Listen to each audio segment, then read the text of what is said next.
So, Jeanine, Biden's down 6 in a CNN poll, and he's begging the press to help him out even more. What else could they possibly do? They can't do anything else for him. But you know what I think is so significant about that poll is that in the CNN poll, Trump is up 1 point among women. All right. And for all the talk about abortion and women's rights and, the libs and E.G. Carroll and Stormy Daniels, more women want Trump than they want Biden. To me, that was the most significant part of this, and I think that will only increase. The left thought that by locking down Donald Trump in a courtroom in downtown Manhattan, that everybody would literally forget about him. But the truth is, what he's done both before and after the trial, whether it's in Harlem or Midtown Manhattan or just having a quick presser, I think Americans are seeing not so much a guy who's being, targeted by the left, but a man who can withstand pressure. He knows how to survive. He knows how to fight for America no matter what it takes. And that woman and that old guy, meaning Joe Biden, they just can't do anything else to him. And Trump is going to win. Judge Jeanine is absolutely right. I've said it quite a few times lately, but I'm going to say it again. Barring any fudging of the numbers or late night water main breaks, Trump wins this election in a landslide. He heads back to court tomorrow in New York knowing he's got a comfortable lead. Wait, I'm wrong. Let me rephrase that. There's no such thing as a comfortable lead when your opponent is as corrupt as Dementia Joe is. He has to keep taking advantage of his time in New York. And by all means, he's got to keep doing the rallies whenever he can squeeze them in. Do you realize that he may have put New York in play? Can you even imagine if he's able to flip New York? It might just happen. You see, the Dems have completely overplayed their hand and they've grossly underestimated Donald Trump. This storyline is phenomenal. This is a gift from the political gods. The New York Times even admitted that having someone who is running against a rigged and corrupt system, being a defendant in a criminal court case, which is a rigged and corrupt court case, is the perfect setting. It absolutely is. I mean, just think about it. You could not have written this kind of script anywhere. And it's perfect, especially for a guy like Donald Trump. Director would ever come up with to show the defendant as the nominee running against a rigged system. He's played it perfectly so far. He would not have turned into a mythical hero were it not for these court proceedings. Everyone from Fonnie Willis to Alvin Bragg, I think they might be on the RNC payroll because... She's right.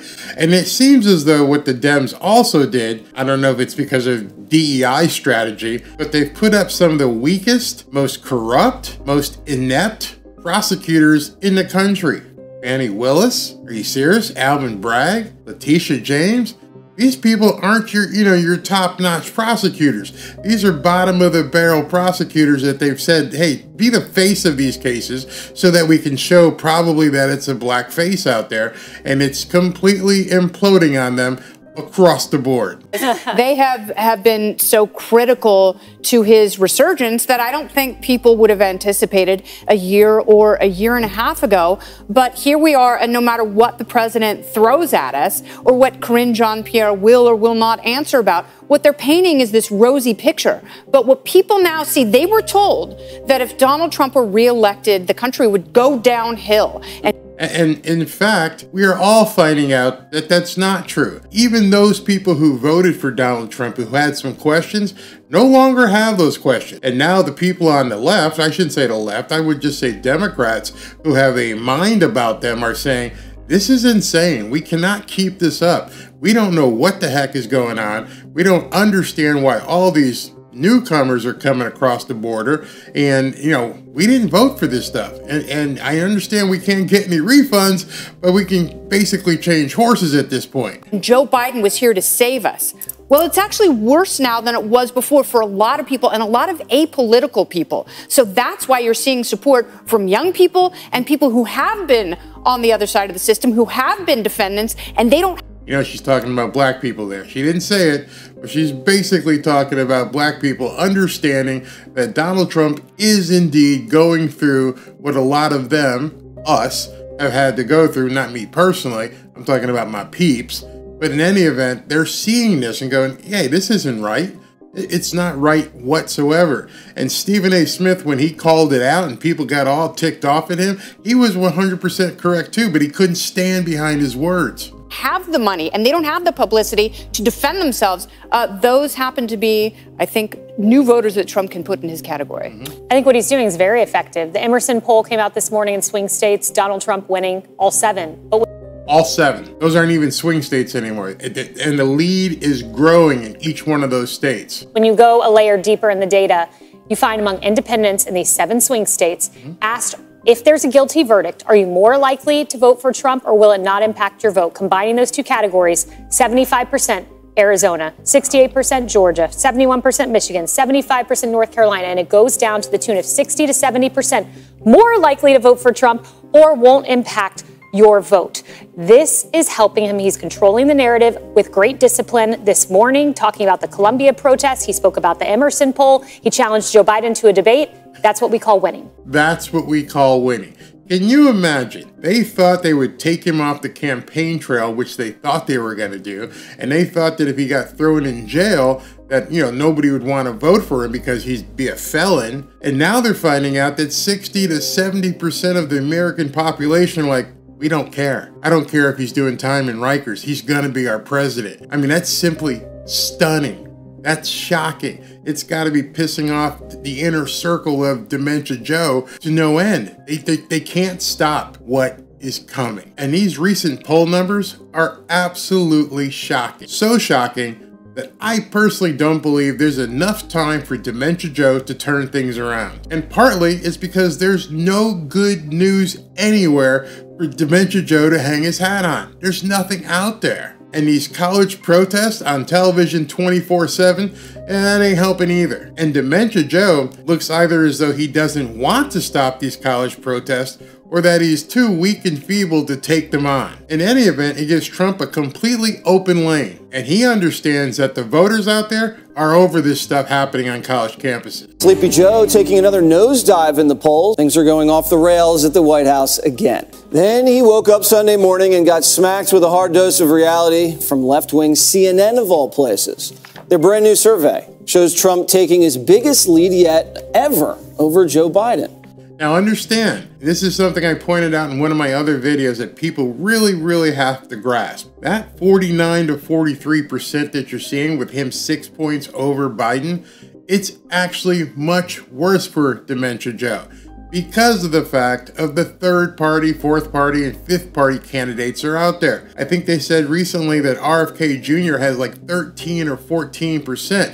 When you put that into the mix and not just show the head-to-head, it's even worse. It's like a 13-point lead. RFK Jr., everybody thought was going to pull votes away from Trump, which I'm sure there has been some bleed. Most of his numbers have come from pulling away from Biden. And so when you look at things overall, it's actually much worse for Dementia Joe. And it also says that most Americans find President Biden's term to be a total failure. That's not Republicans. That's not Democrats. That's overall, as you can see here. That's a CNN poll. A liberal poll by CNN shows that Biden is 61% failure rate. 61% of the American population look at you as a failure. How do you overcome that in a couple months? Those data points were from CNN and CBS saying that Joe's getting crushed. That's like Hostess cupcakes telling you frosting gives you cancer. These are no longer outliers, even though they may be liars. But these polls tell you everything about 2024. Trump is looking like he's America's choice for president, which is the reason for the lawfare. Do you want election interference? It's in your face. Knowing Biden is a dead dog and that Trump looks like he's going to win, their only strategy is to remove him through the courtroom or at least brand him as a felon and hope that that makes voters think twice. And it won't.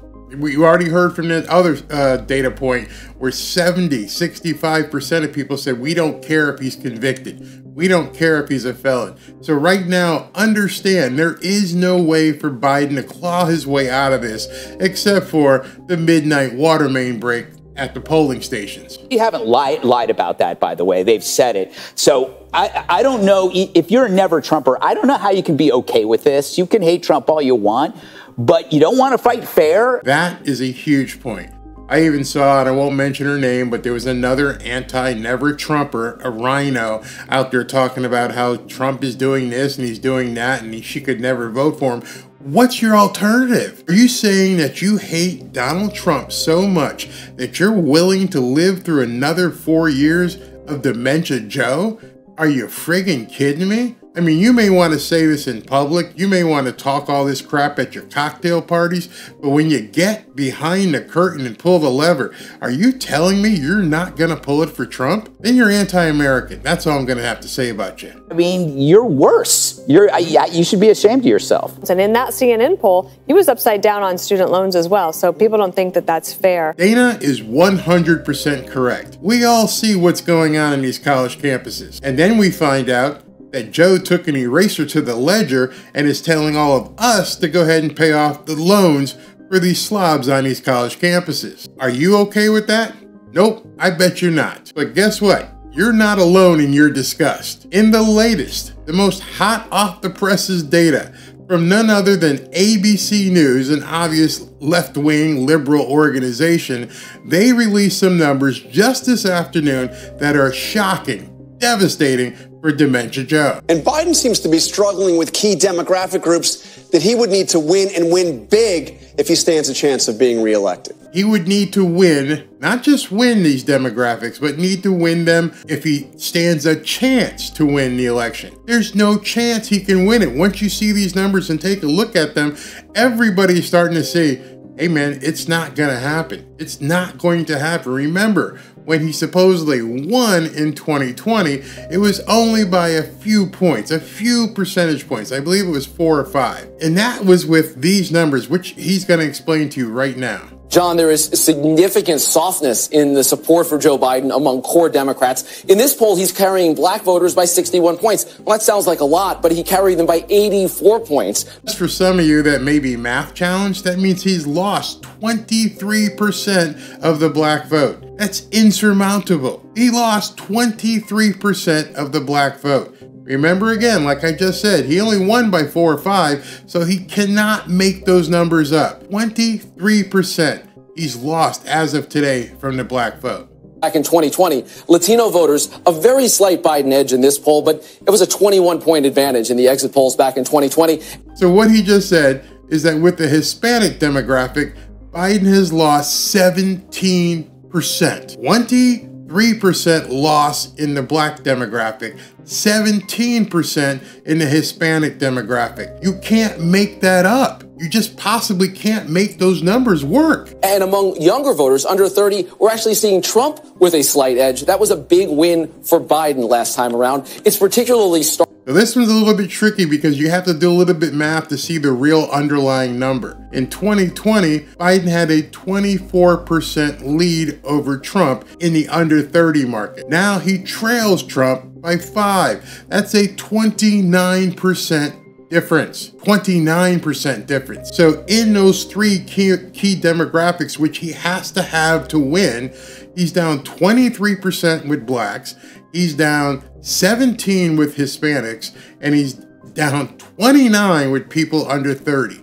There is no way you can come back from that. No way. To see that difference among voters of color, black voters under age 50, far less likely in this poll to say they're supporting Joe Biden than older black voters. It seems right now that the only demographics that Dementia Joe is winning with are young single women and scummy college protesters, which probably are pretty much the same people. No one else, and I do mean no one else, wants to elect the guy who seemingly is pooping his pants in public. I have no idea what this guy is doing right here. This was a video that came out this morning, and it's just frightening to look at that this guy is degenerating in front of our eyes. It's almost elder abuse at this point, but this is the guy that they're pushing upon America, where he has no numerical, mathematical chance of actually winning the election. I'm not just making this up. You're seeing this in poll after poll after poll. I've never been a big advocate for polling data, but these numbers are so big. This disparity is so wide. These are numbers they can't fudge. You can't fudge more than 2 or 3%. You're talking 29, 24, 17% differences in demographics. He cannot numerically or mathematically overcome that. Even if the polls are off by, what, 10%? 15%? He still can't make up the ground. What I do know is desperate people do desperate things. So stay frosty out there, because I have no idea what kind of shenanigans these guys are gonna pull, because the math behind this tells me it's over. Let me know what you think about the data, and are you concerned about their desperation and what they may try to do to change things, because right now it's over. Talk to you soon.